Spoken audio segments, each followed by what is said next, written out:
Puluhan murid SMP Negeri 1 Pangandaran, Jawa Barat dilaporkan belum lancar membaca. Berdasarkan tes PISA yang diselenggarakan oleh Organisasi untuk Kerjasama Ekonomi dan Pembangunan atau OES1 sebanyak 4,8 pelajar Indonesia saja tidak bisa itu satu hal yang harus dicatat karena saat ini kan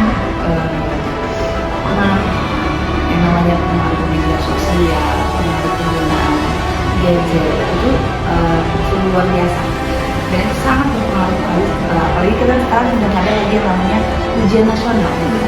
Jadi siswa itu berkompetensinya dalam akademik itu kurang, gitu ya. Jadi semangat mereka belajar pun juga sepertinya menurun.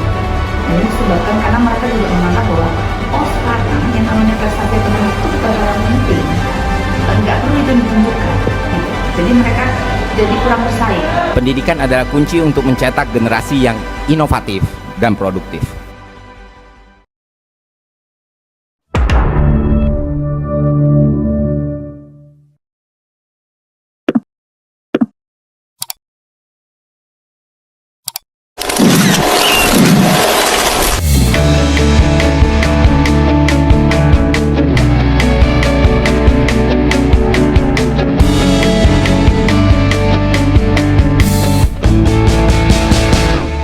breathing 숨을 내쉬고 두려움에 맞설 때 내게 들려온 한마디 조금 더 힘을 내라고 안개 속에 가려져 한 줄기 빛도 없이 고민하고 또 고민했었어 오늘의 나를 위해서 남과 다른 시선에 또다시 뒤처지는 그런 날들에 반대로 나를 일으켜 달려나가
pendahuluan. Jadi yang pertama, mengapa pendidikan berkualitas penting, dan yang kedua, tujuan presentasi, dan yang ketiga, tantangan pendidikan SMP di era modern.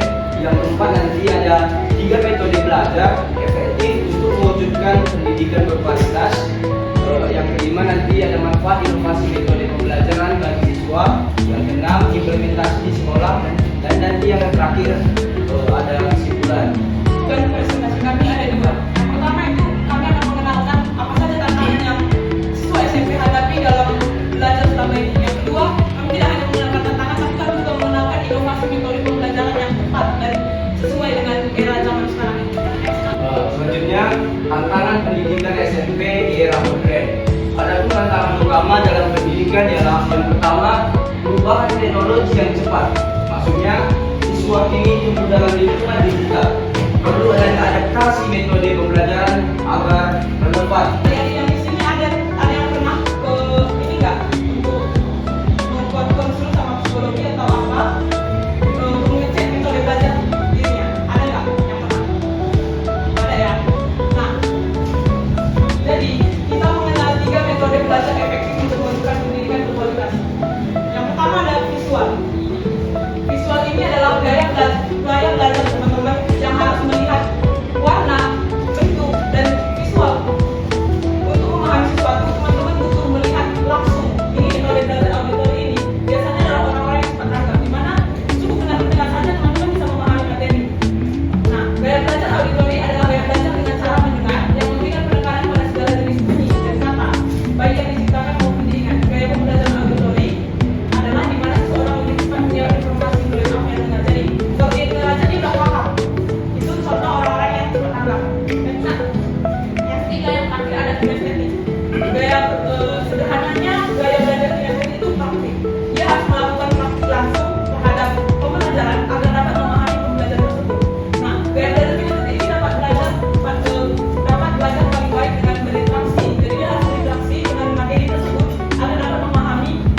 konseptual.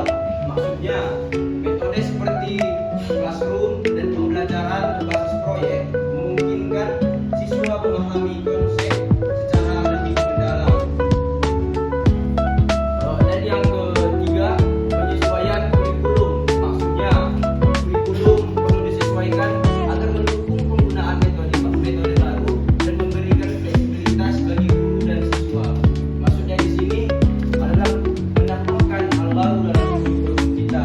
Seperti yang tadi, kelas 7 SMP kita sudah diajarkan untuk menggunakan aplikasi seperti Microsoft Office yang akan berguna bagi kita nanti di masa kuliah.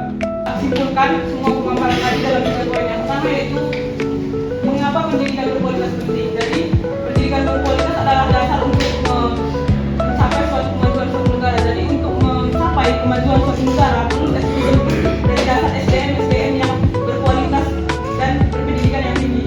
Nah, untuk mencapai SDM yang berpendidikan tinggi, kita perlu inovasi metode belajar yang didasari tiga metode belajar tadi, yaitu visual, auditory, dan kinestetik. Setiap siswa harus mengenal metode belajarnya agar dapat belajar semaksimal mungkin. Dan yang terakhir, untuk mendukung mencapai SDM yang berkualitas dan berpendidikan tinggi, dukungan itu perlu datang dari guru, sekolah, dan pemerintah yang harus menunjang pendidikan siswa-siswa dari tingkat SD, mau dari tingkat playground sampai perguruan tinggi dan pendidikan selanjutnya. Yang mana nih?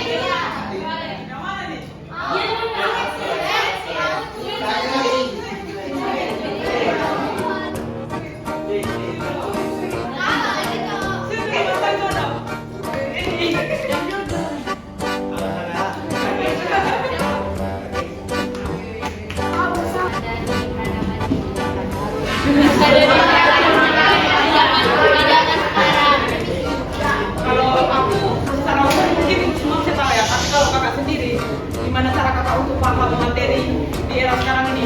Kakak nggak boleh ikutin, harus update terus. Kalau ada HP yang lumayan itu harus bagus, internet itu lumayan itu harus bagus. Jadi adik-adik semua kalau mau intinya kalau mau bertahan survive dalam era sekarang ini, adik-adik harus paham teknologi. Adik-adik harus bisa teknologi itu udah hukumnya. Kalau adik-adik nggak paham udah tinggal. Karena bisa survive di dunia ini. Kalau era sekarang kita mau ke 5.0. Kalau adik-adik nggak bisa teknologi aja, selesai, nggak akan bisa apa-apa. Foto-foto kasih.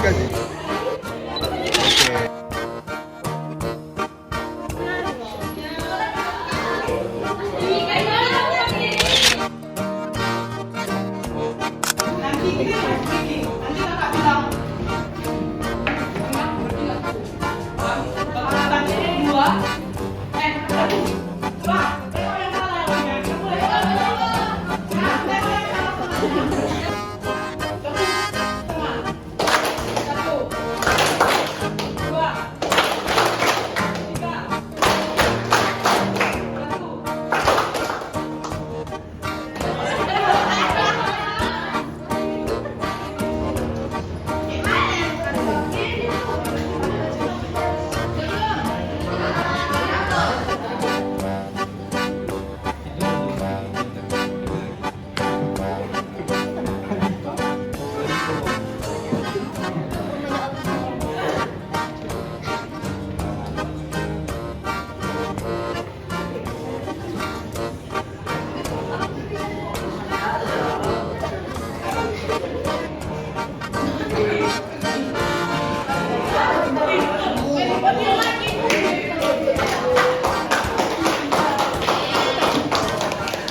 kakak sama abang pamit. Semoga kita semua sukses dari sini ya.